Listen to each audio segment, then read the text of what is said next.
সবাইকে আসসালামু আলাইকুম। আমরা এখন আছি পূর্ব এশিয়ার দ্বীপরাষ্ট্র এবং সূর্যোদয়ের দেশ নামে পরিচিত জাপানের জলসীমার মধ্যে। জাপানের মোট আয়তন ৩,৭৭,৯৭৫ বর্গ কিলোমিটার, যা বাংলাদেশের আয়তনের তুলনায় ২.৫ গুণ বড়।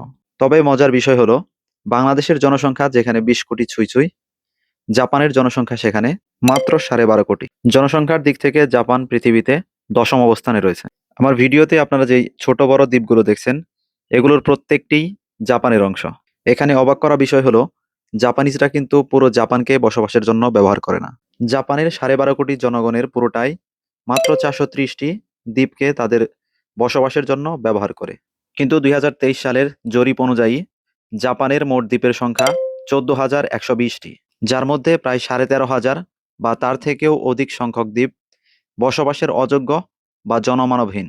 প্রশান্ত মহাসাগরের সাথে সরাসরি সংযুক্ত থাকায় বৈরী আবহাওয়া, আগ্নেয়গিরির সক্রিয়তা এবং সুপেয় পানির অভাব এই দ্বীপগুলোকে বসবাসের অনুপযুক্ত করে তুলেছে।